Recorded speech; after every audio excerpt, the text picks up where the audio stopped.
Mesdames et Messieurs, nous sommes mis d'accord. Je vais présenter brièvement les décisions que nous avons prises, puis chacun de mes collègues et amis présentera quelques minutes de réflexion, puis nous répondrons à une question par acteur de cette réunion. Voici les décisions que nous avons été amenés à prendre. La première, nous avons tenu à prendre un engagement solennel des chefs d'État et de gouvernement de soutenir les établissements bancaires et financiers face à la crise. Chaque gouvernement agira selon une méthode et avec des moyens qui lui sont propres, mais de manière coordonnée avec les autres États européens. En quelque sorte, nous avons fixé une doctrine.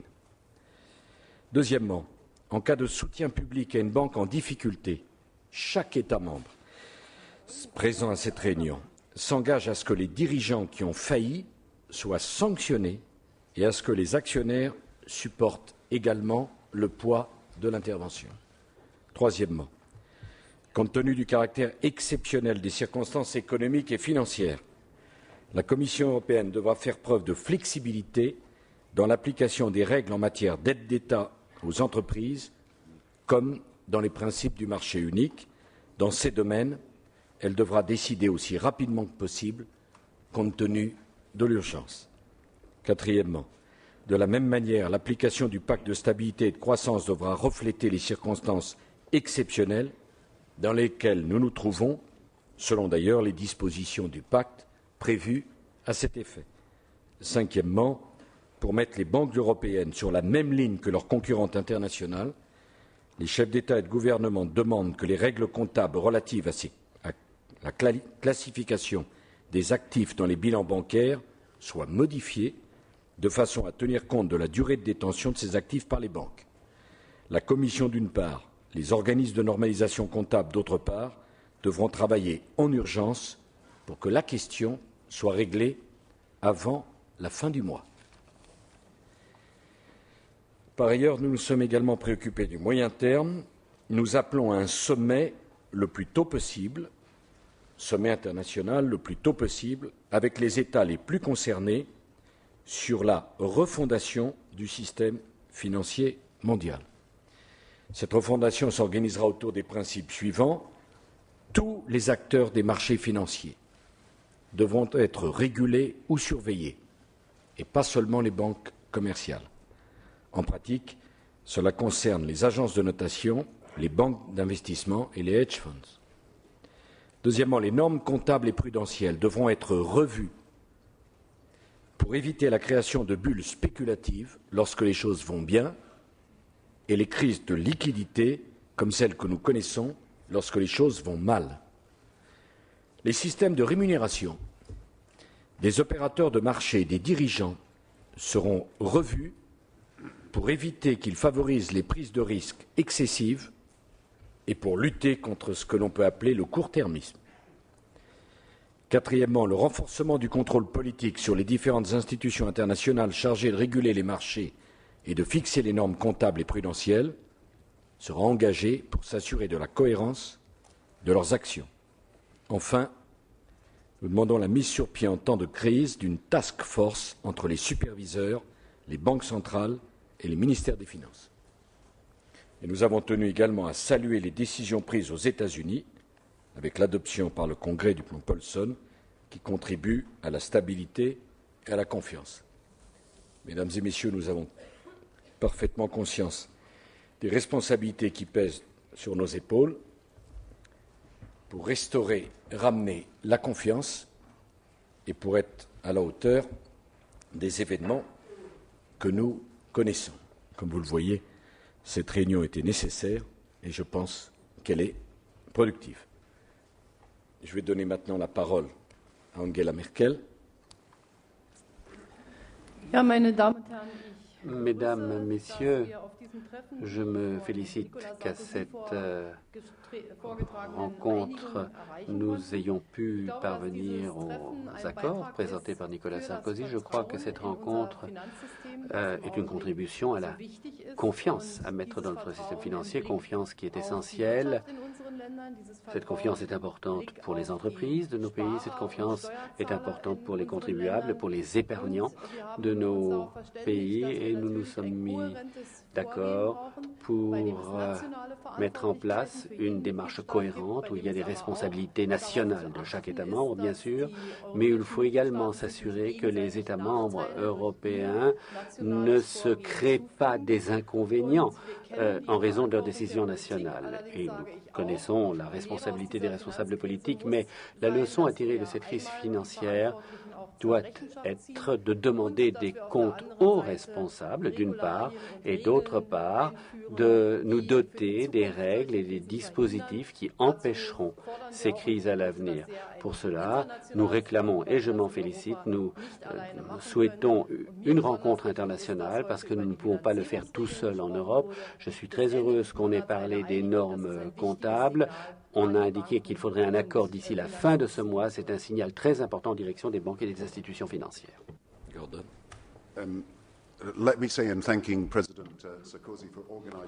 Je voudrais remercier le président Sarkozy d'avoir organisé cette réunion. En Grande-Bretagne, nous faisons tout ce qui est en notre pouvoir pour assurer la sécurité et la stabilité dont ont besoin les ménages et les entreprises. Le même message émane aujourd'hui de tous les membres européens du G8. Le message en direction des familles et des entreprises, c'est que, comme nos banques centrales le font déjà, les liquidités seront assurées pour préserver la confiance et la stabilité. Nous avons convenu qu'il fallait en faire davantage pour coordonner nos réponses en temps de crise et dans l'intérêt de la stabilité, y compris en décidant l'organisation d'une réunion internationale où nous allons soumettre aux dirigeants les 5 principes sur l'intégrité, la responsabilité et la coordination du système, 5 principes que nous avons approuvés aujourd'hui. Cette crise qui nous est venue d'Amérique a affecté toutes les entreprises. Donc nous avons décidé de demander à la Banque européenne d'investissement d'assurer 25 millions de livres de moyens financiers pour des prêts aux PME. Nous avons également décidé de faire beaucoup plus pour assainir le système lorsque l'irresponsabilité a prévalu. Et nous avons décidé aujourd'hui de mettre en place un collège de superviseurs. Je crois que la coordination que nous affichons en Europe sera prolongée, répétée par la réunion internationale que nous avons décidée et qui regroupera les grands pays du monde. Grazie. In italiano. En italien, pour les médias italiens. Je ne vais pas répéter ce qu'ont dit mes collègues. Je dirais simplement qu'aujourd'hui, on a pu voir avec beaucoup de clarté, de volonté, la volonté des gouvernements européens qui se sont réunis afin de garantir l'épargne de leurs concitoyens, de préserver la confiance des citoyens dans notre système bancaire. Système qui doit pouvoir poursuivre et continuer son rôle indispensable de soutien et d'appui à l'économie réelle, tant en ce qui concerne les entreprises que les consommateurs. Voilà ce que l'on attendait de nous, ce qu'attendaient de nous nos concitoyens européens. Eh bien, c'est ce que nous nous sommes engagés à faire en tant que gouvernement européen. Les gouvernements qui se sont réunis ici ont fait un premier pas. Ensuite, dès mardi à Luxembourg, il y aura la réunion des ministres des Finances des 27 pays européens. Et je pense que vers le 15 du mois, ceci sera clos par la réunion du Conseil européen. La Banque centrale européenne, la Commission, l'ECOFIN, le Conseil européen vont travailler dès aujourd'hui à de nouvelles règles pour la transparence de la présentation des comptes des institutions bancaires, pour la responsabilisation de leur management, pour l'adaptation des règles comptables, pour le renforcement des contrôles qui ont été jusqu'à présent appliqués par les agences de notation et qui se sont révélés inadaptés.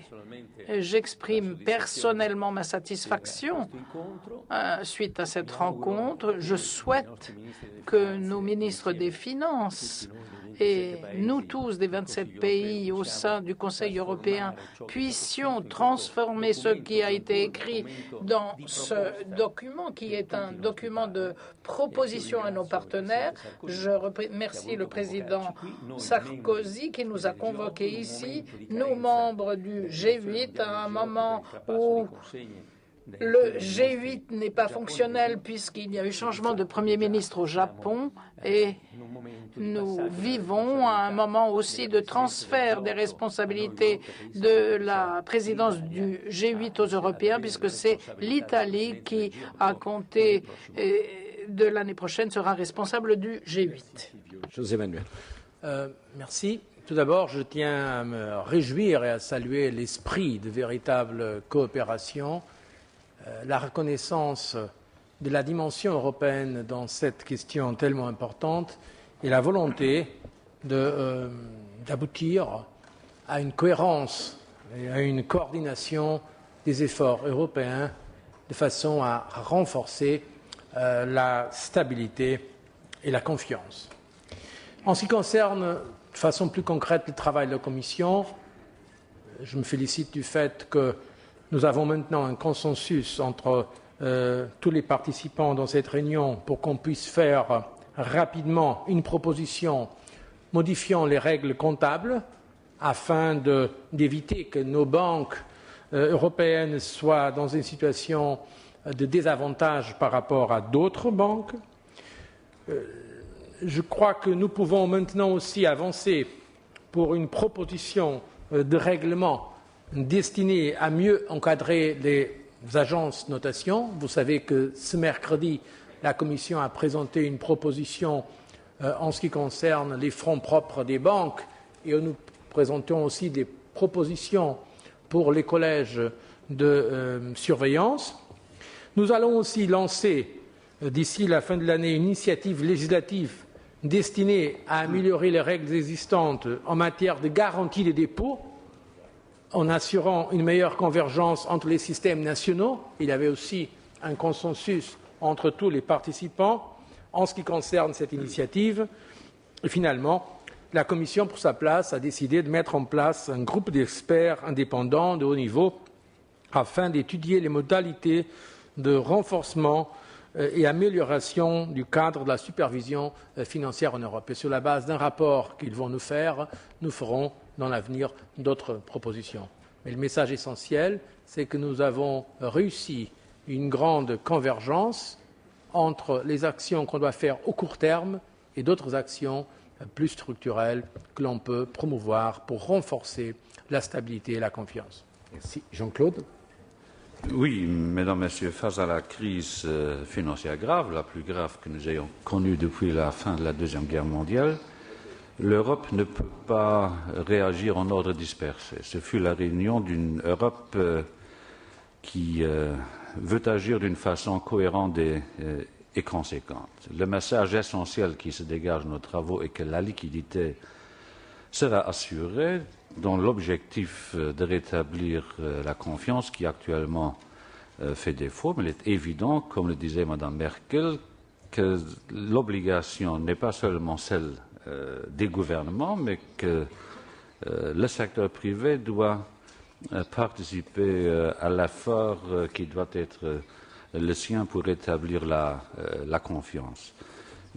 Le pacte de stabilité et de croissance sera respecté dans son intégralité, conformément aux dispositions du pacte telles qu'elles furent amendées en mars 2005 et qui nous permettent de lui donner une grille de lecture plus économique.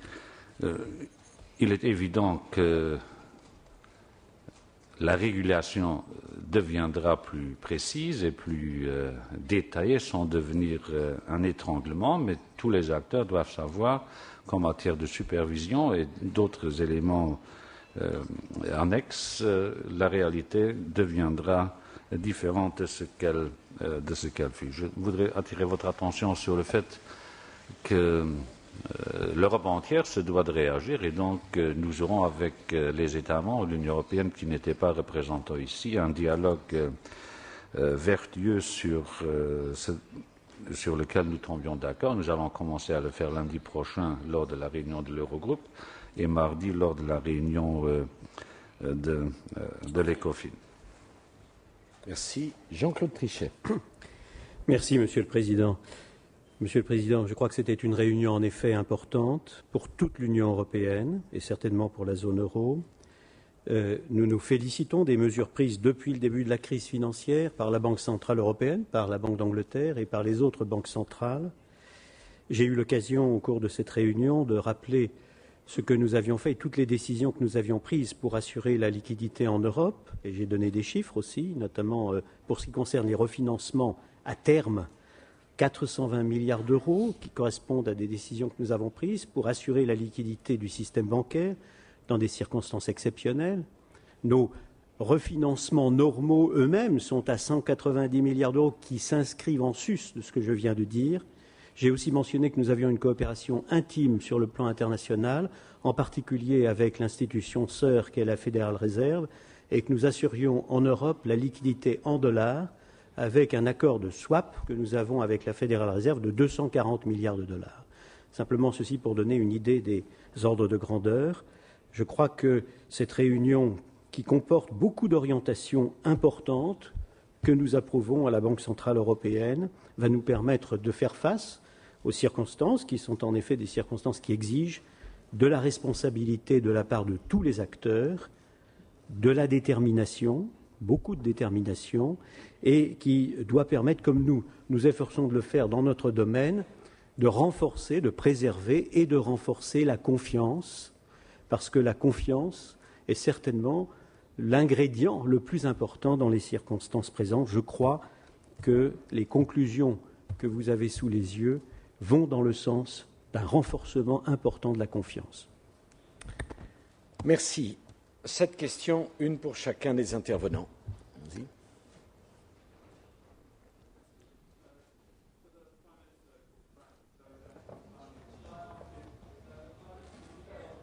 Le microphone ne fonctionne pas.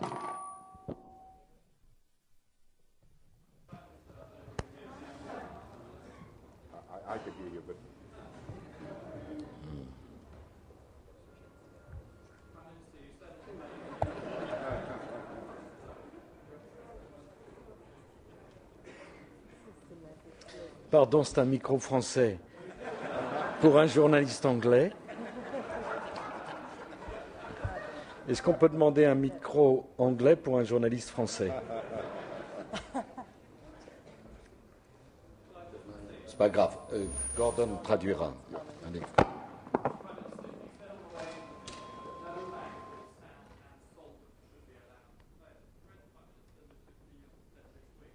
Les interprètes sont désolés, mais n'entendent absolument pas la question.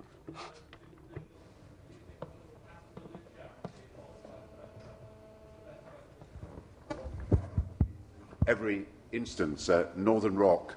Toute Northern Rock, nous avons choisi de sauver Northern Rock. Les déposants britanniques ont été protégés. Halifax, Bank of Scotland, nous avons agi aussi pour Bradford et Bingley. Nous devions le faire.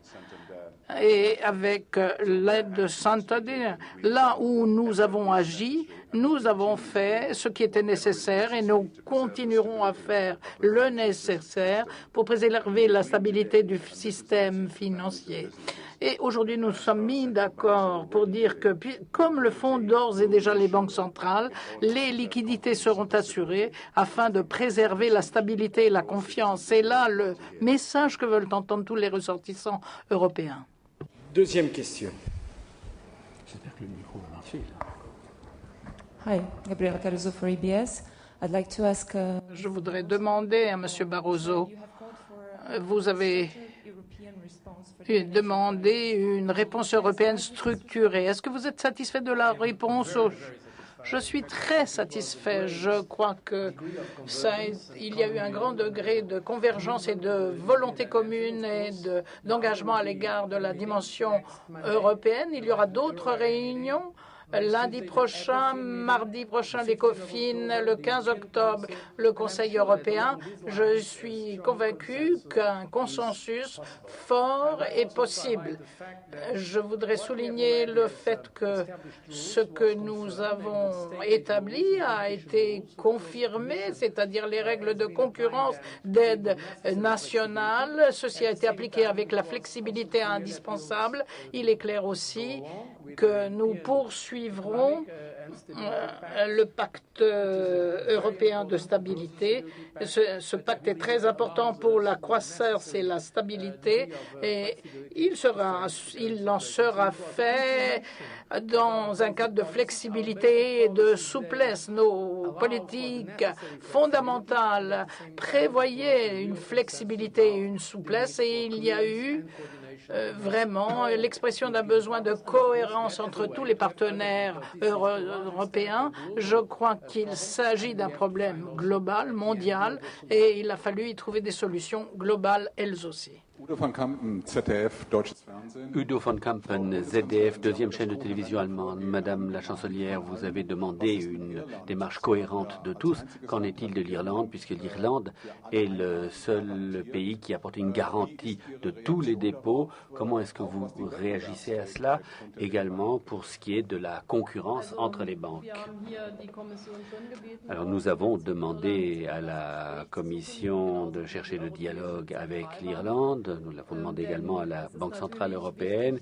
Il est bien sûr important que nous ayons une approche équilibrée, que l'on ne s'inflige pas des préjudices réciproquement. Et par conséquent, il faut que la décision soit conforme aux règles européennes de la concurrence. Et aujourd'hui, nous avons établi que nous pensons que la Commission et la Banque centrale européenne doivent ouvrir la discussion avec le gouvernement irlandais. Je le répète, il est inutile de faire d'autres déclarations publiques. En entendant ma réponse, vous voyez que ma satisfaction est somme toute mesurée.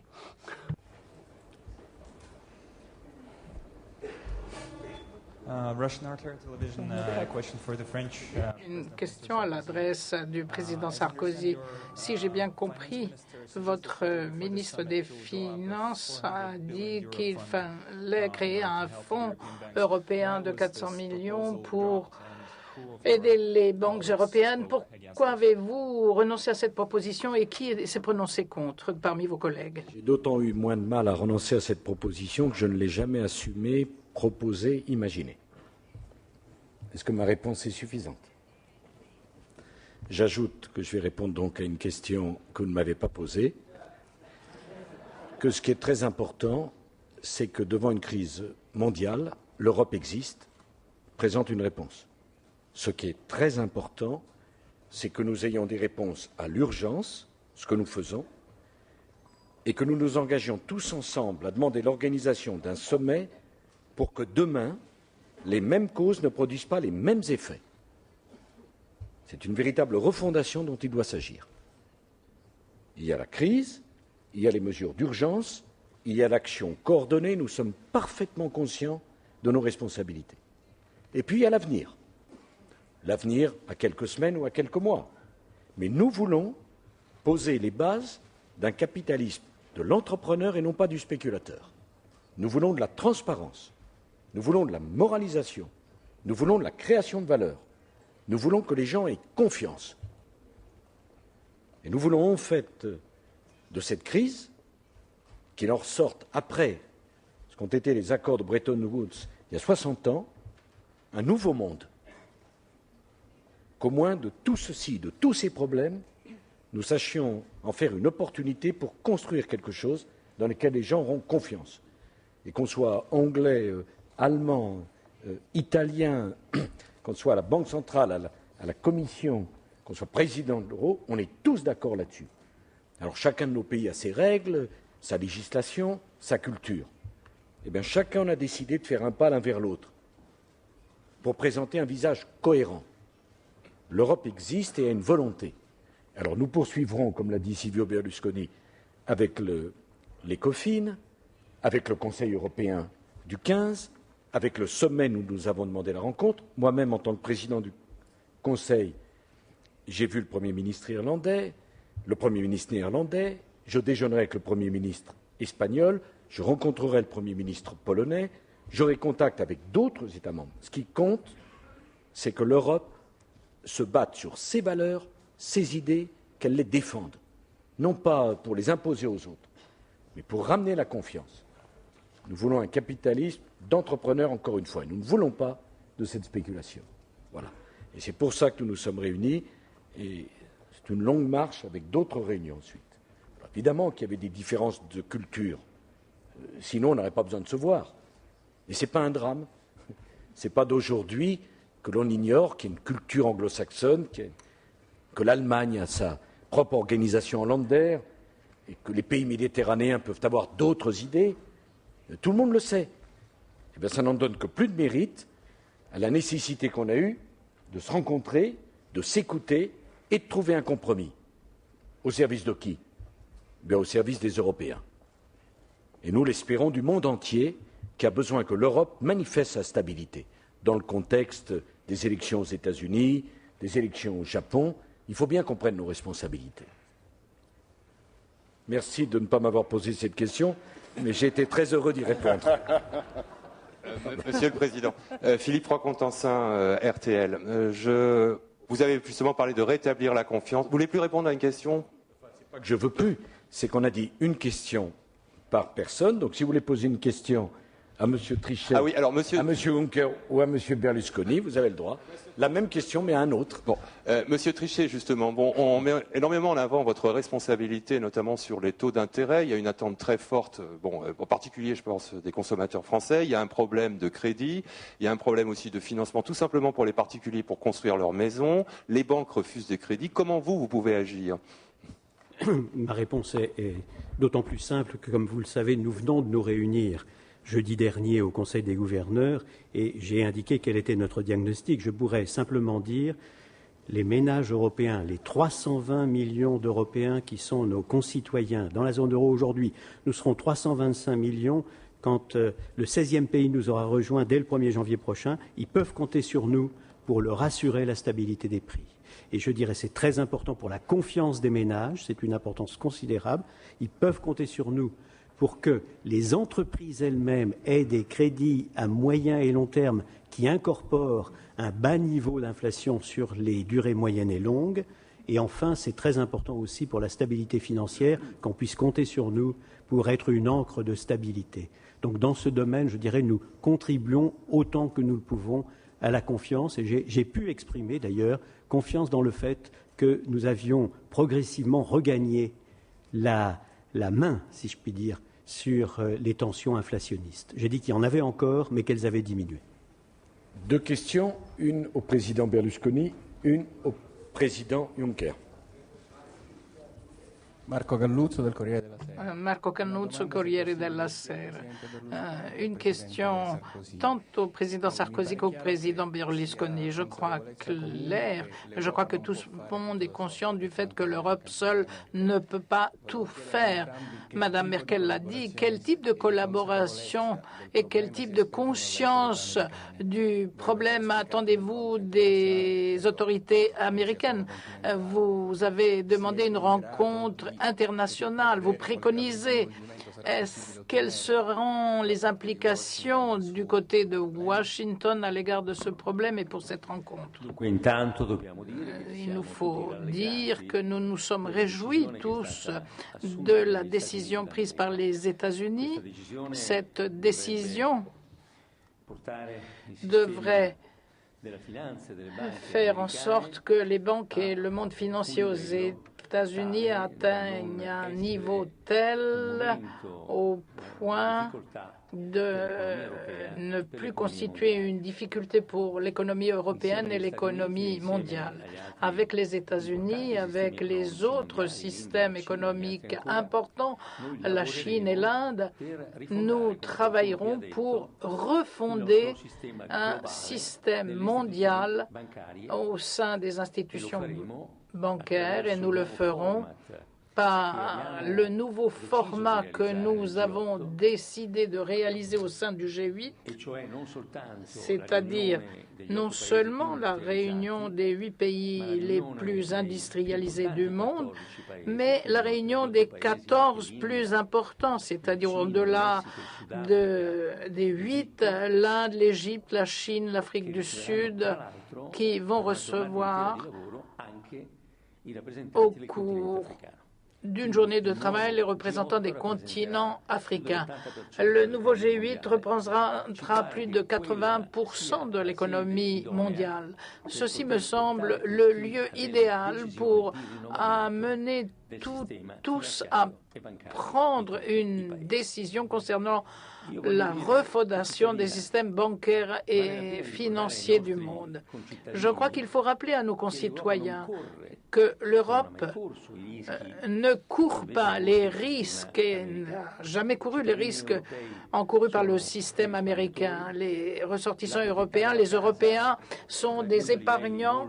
Ils sont dans une très grande proportion propriétaires de leur logement. Il n'y a pas eu de chute des prix du logement.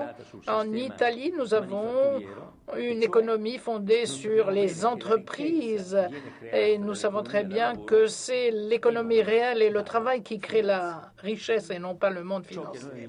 Ceci est valable pour l'Italie et pour l'Europe. Ce que nous avons décidé d'élaborer ensemble avec le concours de l'ECOFIN, de la Commission et du Conseil européen, je crois que ceci me semble tout à fait adapté afin d'éviter qu'il y ait des bouleversements dans notre système bancaire. Les banques doivent poursuivre leur soutien à nos entreprises. Au nom de mes collègues, nous l'avons écrit dans les conclusions, je voudrais féliciter la Banque européenne d'investissement qui a décidé de mettre 30 milliards d'euros consacrés au financement des PME et nous adressons à cette même banque une demande qu'elle soutienne les projets des grandes infrastructures européennes et qu'elle assume une plus grande partie des risques que les banques vont rencontrer lorsqu'elles financent le système des petites et moyennes entreprises, des PME. Nous croyons que ces directives qui seront traduites très rapidement en décisions concrètes et qu'elles pourront avoir comme effet de nous permettre de dépasser cette crise la plus grave depuis 1929.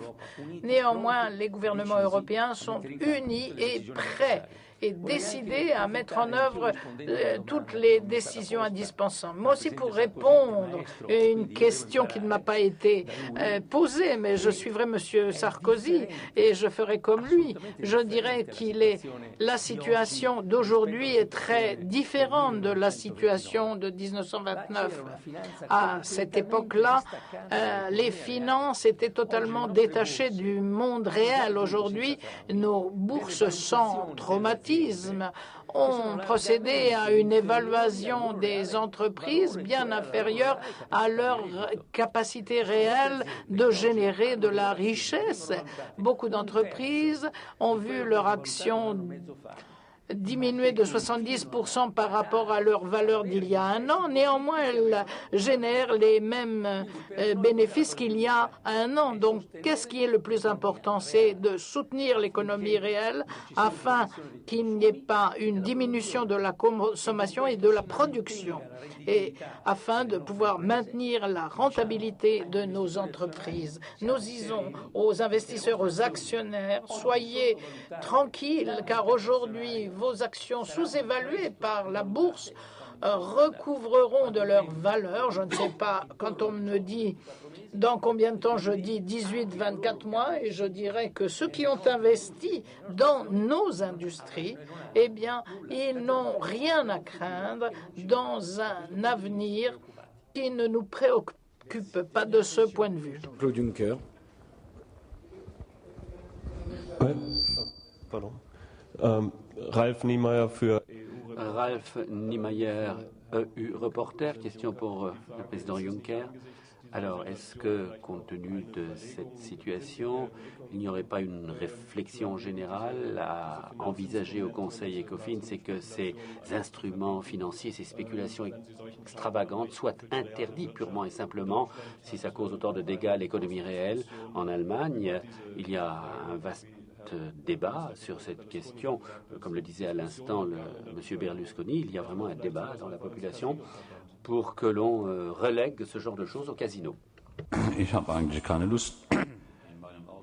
Je n'ai plus envie de devenir un joueur de casino à mon âge. Donc je ne veux pas commencer à mon âge une carrière de visiteur de casino. Les produits financiers à risque sont mal connus. Nous avons besoin d'une transparence accrue. Nous devons savoir ce qui se passe et j'ajouterai, les banques doivent savoir ce qui se passe parce que je prétends que beaucoup de banques ne savent pas ce qui se passe exactement. On peut être imaginatif, inventif, mais faire porter à d'autres le risque de sa propre irresponsabilité. Voilà un jeu qui doit être terminé. Comme le disait le président Sarkozy, nous voulons un capitalisme de l'entrepreneuriat et non pas un capitalisme de l'aventure.